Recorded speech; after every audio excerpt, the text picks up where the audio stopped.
We are about to start an adventure, not into the interior of the home, but into the exterior. Let us travel by this wonderful fireplace, these cute corner windows, to the laundry room. Look at that, I have a washer and a dryer, and a giant sink. Ooh, look at all these keys that I gotta figure out what they go to. I have an automatic garage door. That's pretty sweet. All of these wonderful things are staying.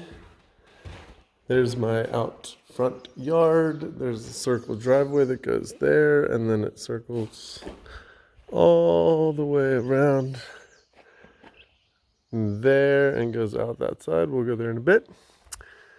Here is my new garage.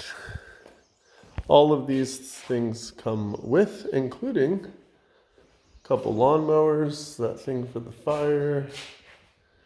I think that's the thing for the fireplace. That looks like could be for a plow. Lots of shovels and rakes. A couple of cabinets. This awesome thing, which is on wheels, so that if I need to bring in some wood, I have a cute little, oh, it's plugged in. It's a freezer. That's where the water goes. Yeah, this place is pretty great. Now we are going to first go on an adventure to this side. The property goes a fair distance. You can kind of see the other house over there. But that's my property all the way through there, right? So what you see here is mine.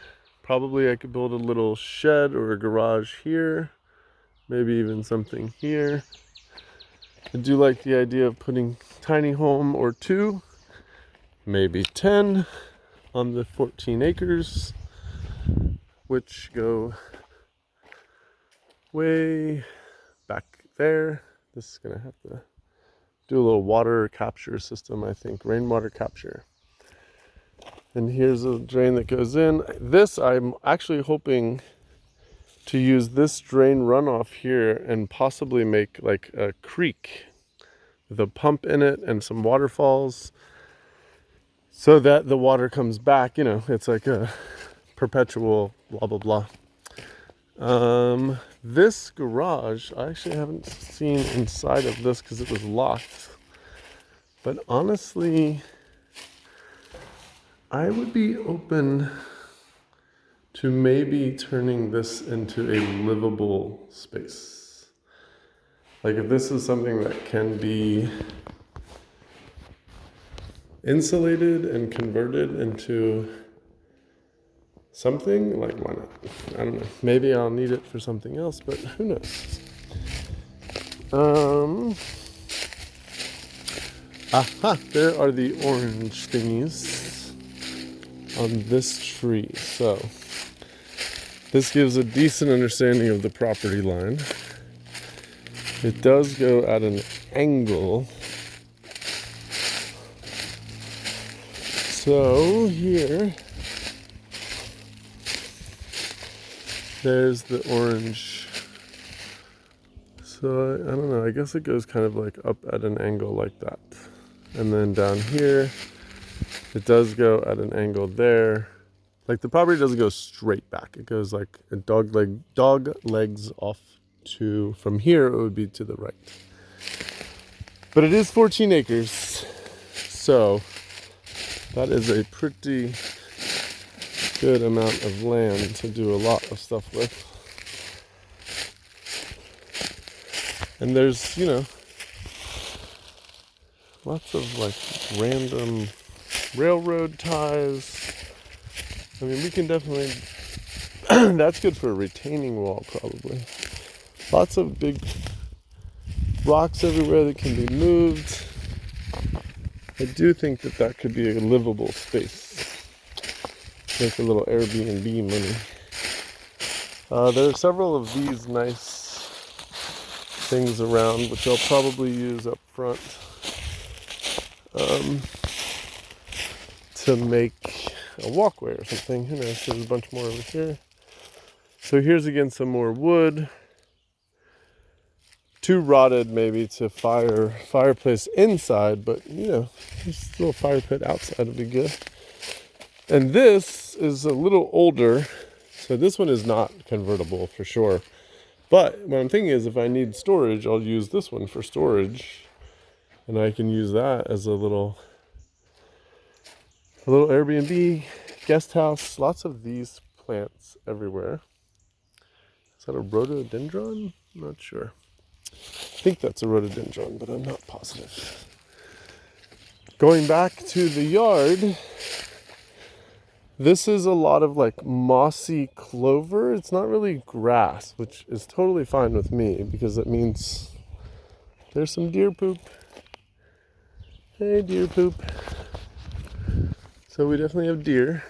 I like that there's this little like rock wall kind of separating the yard from the overgrowth.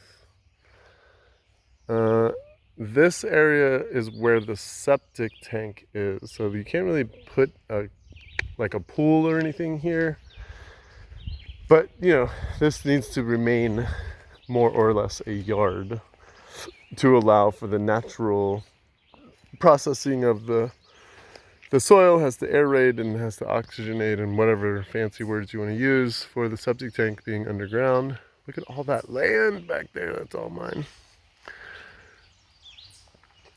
Side of the house, I would like to put, this is what I was thinking, this deck can extend all the way around to the front of the house because this porch is going to need to be replaced or fixed up, and so I'm thinking that maybe I'll just do like a half deck here in the front where that window is, and then maybe just like a ramp staircase going down toward the garage for when we get older, just in case.